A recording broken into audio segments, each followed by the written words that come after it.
Alright, so in the previous video we were talking about hand positioning, how to cover, block, head movement, distance management, different types of guards, long guards, staggered guards, probing distance, having a secondary line of defense here.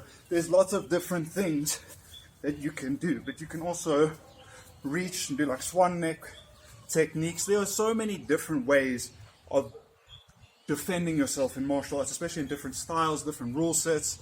But if you're just looking at self-defense, there's many things you can do defensively to try to protect yourself. Distance management is number one. I would say you need to be able to move your feet. You want to have good footwork and control and balance, because if you can manage the distance that you and your opponent are at, it makes it very difficult for him to hit you.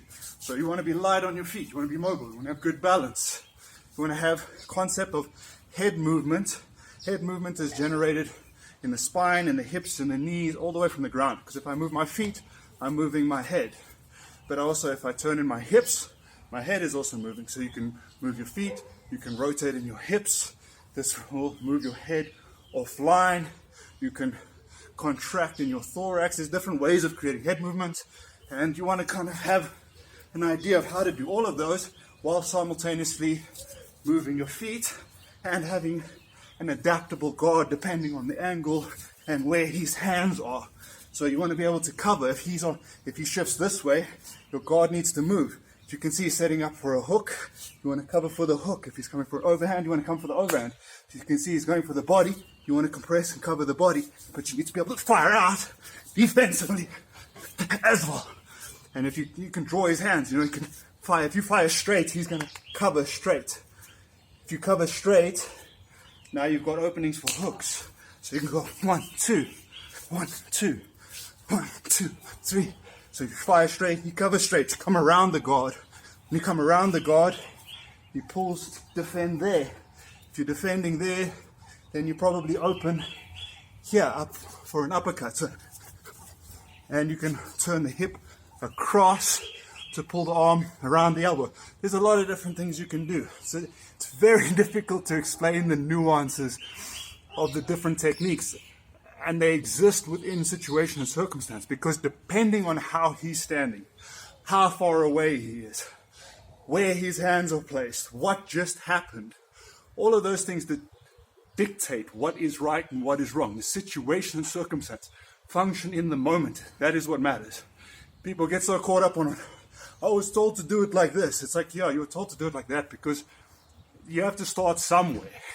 And that's a basic way to start explaining it and learning it.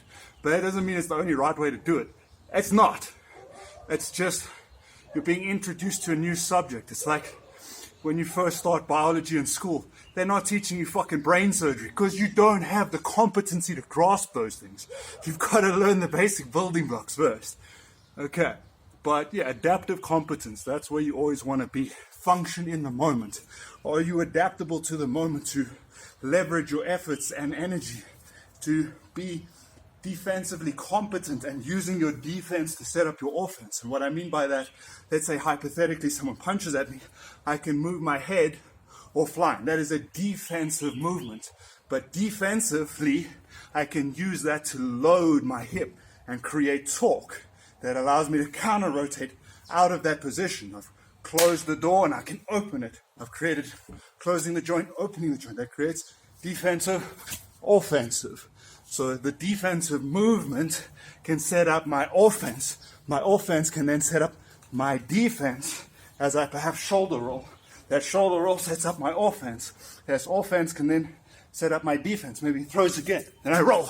And, as you're moving, defensive and offensive movements kind of shift back and forth between each other. So yeah, you want defense to set up your offense. You want to be mindful of distance management, footwork, hand positioning, head movement, angles, baiting your opponent as well as a thing. You can intentionally leave an opening to draw them in, because then you know what they're going to do. It's basically saying, okay, I'm covered. Then you drop this hand. You're inviting them to punch you when they try to pull, because you know what's coming. You're setting them up. So yeah, there's lots of things you can do. There's layers and layers and layers.